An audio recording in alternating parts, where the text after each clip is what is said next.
नमस्कार दोस्तों। हमारी एक और अद्भुत, क्रांतिकारी और ऐतिहासिक महासीरीज प्राचीन भारतीय तकनीक, वेदों का भूला हुआ विज्ञान के पहले एपिसोड में आप सभी का स्वागत है। मित्रों, जब भी हम भारत के भव्य प्राचीन मंदिरों में जाते हैं तो हम वहां केवल श्रद्धा भाव से हाथ जोड़ते हैं, माथा टेकते हैं और वापस आ जाते हैं। हम सोचते हैं कि ये मंदिर केवल पूजा पाठ और कर्मकांड के केंद्र हैं, परंतु आज का आधुनिक विज्ञान, विशेषकर इलेक्ट्रोमैग्नेटिज्म और भूविज्ञान, जब इन प्राचीन मंदिरों की वास्तुकला पर शोध करते हैं तो उनके होश उड़ जाते हैं। सच तो ये है कि हमारे पूर्वजों ने इन मंदिरों का निर्माण केवल प्रार्थना के लिए नहीं, बल्कि इन्हें ऊर्जा के विशाल केंद्रों यानी पावर ग्रिड्स के रूप में तैयार किया था। आज हम इसके पीछे छिपे शुद्ध भौतिक विज्ञान को समझेंगे। इस वीडियो को अंत तक बहुत गंभीरता से देखिएगा। मित्रों, प्राचीन काल में किसी भी मंदिर का निर्माण कहीं भी ऐसे ही नहीं कर दिया जाता था। मंदिर हमेशा पृथ्वी की मैग्नेटिक वेव लाइंस के मिलन बिंदु पर बनाए जाते थे, जहां पृथ्वी की चुंबकीय और विद्युत ऊर्जा का घनत्व सबसे अधिक होता था। मंदिर का जो सबसे मुख्य हिस्सा होता है, जिसे हम गर्भगृह कहते हैं, वो ठीक उसी चुंबकीय केंद्र के ऊपर स्थापित किया जाता है। गर्भगृह को तीनों तरफ से बंद रखा जाता है ताकि वहां की ऊर्जा बाहर न बिखरे। मुख्य मूर्ति के ठीक नीचे तांबे या चांदी की गुप्त प्लेट्स दबाई जाती हैं, जो पृथ्वी की उस भूचुंबकीय ऊर्जा को अपनी ओर खींचती हैं। जब आप नंगे पैर गर्भगृह की परिक्रमा करते हैं तो वो इकट्ठी हुई चुंबकीय तरंगें आपके पैरों के तलवों के माध्यम से आपके पूरे तंत्रिका तंत्र में प्रवाहित होने लगती हैं। दोस्तों, आप जरा मंदिर के शिखर की बनावट को देखिए।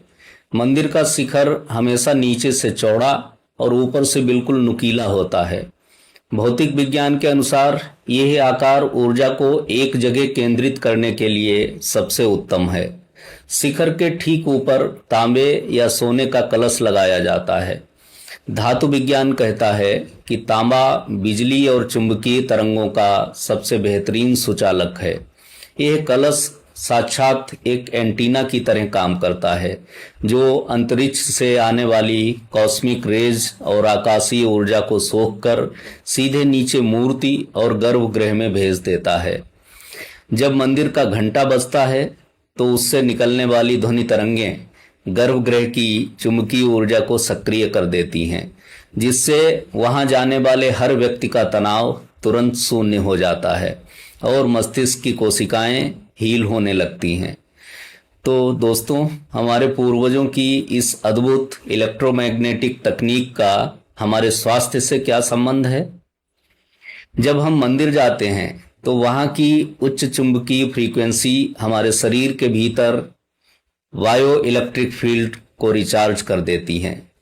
इससे हमारे मस्तिष्क में अल्फा तरंगें बनने लगती हैं, जो गहरे सुकून और मानसिक शांति के लिए जिम्मेदार हैं। इसलिए हमारे यहाँ नियम था कि मंदिर से आने के बाद कुछ देर मंदिर की सीढ़ियों पर शांत बैठना चाहिए, ताकि शरीर उस बदली हुई ऊर्जा को पूरी तरह सोख ले। हमारे पूर्वजों ने विज्ञान को धर्म से इसलिए जोड़ा था कि हम बिना जाने भी पूरी तरह स्वस्थ रह सकें। इस अद्भुत वैदिक धरोहर के लिए प्रकृति और ईश्वर के प्रति गहरी कृतज्ञता व्यक्त करें। मेरे प्यारे दोस्तों, हमारे प्राचीन मंदिर केवल पत्थरों की इमारतें नहीं, बल्कि विज्ञान की जीती जागती प्रयोगशालाएं हैं। अपनी इस महान संस्कृति के पीछे छिपे विज्ञान को पहचानिए और इस पर गौरव कीजिए। कमेंट बॉक्स में आज हमारी इस प्राचीन वैदिक तकनीक और संस्कृति के सम्मान में पूरे विश्वास के साथ लिखिए, मुझे अपने सनातन विज्ञान पर गर्व है, या जय श्री राम।